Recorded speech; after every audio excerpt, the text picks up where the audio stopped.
од приправник во Скопското обвинителство во 1989 година.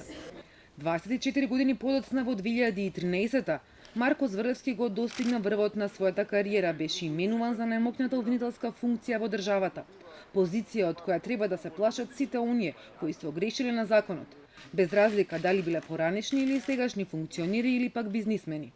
4 години подоцна пред да му истече 6-годишниот мандат, државниот обвинител Зврлевски се соочува со разрешување, а јавноста со анализирање што направил, а што не направил. Главните забелешки се дека обвинителството наместо да биде страф и трепет, замижувало пред индиции за криминал во власта.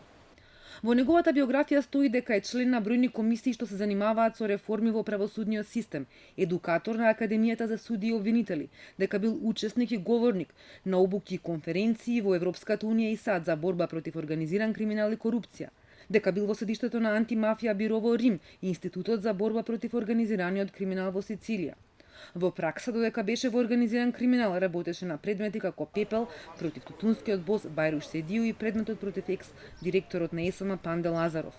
Но кога обвинителството под негова раководна палка се соочи со аферата на најмасовното прислушкување, истрагите стагнираа, а незадоволството од тоа како државното обвинителство ги води постапките беа причина 4 најголеми политички партии во Пржино да го договорат формирањето на специјалното јавно обвинителство. Во меѓувреме, обвинителството под капата на Зврлевски единствено покрена обвинение за случајот пуч против лидерот на СДСМ Зоран Заев, екс-разузнавачот Верушевски, неговата сопруга, вработени во МВР и општина Струмица. Паралелно, додека Заев ги објавуваше бомбите, обвинителството започна нова истрага против него за случајот подкуп.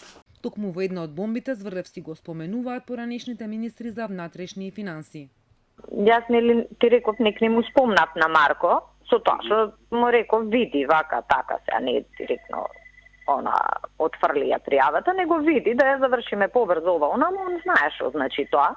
Свајле го побарав и после ми се јави назад и ми кажа, пошто беше на судење, знаеш, не може да збори од таму, ми кажа, вика да знаеш, вика тоа што ми даде задача, завршено е.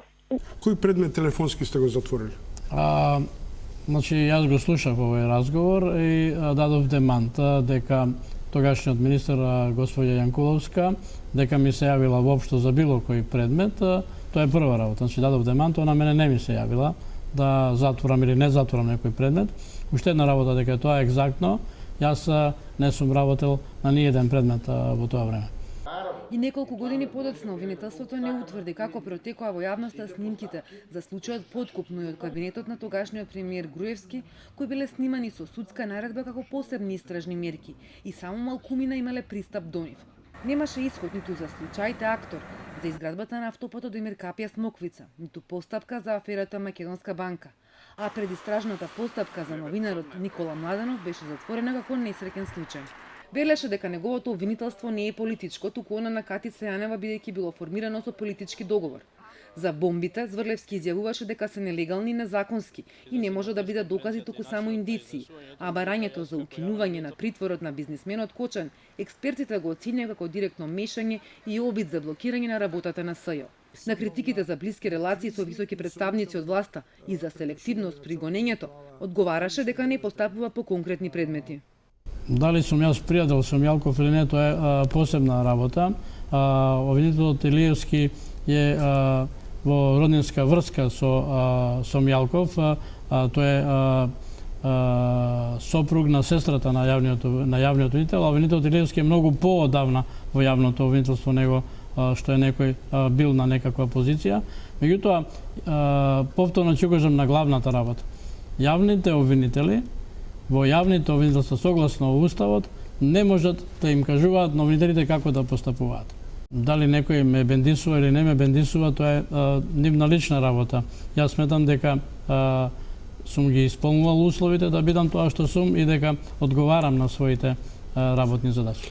По 24 декември, нов, но уште поголем предизвик за обвинителството е истрагата за крвавиот четврток во собранието.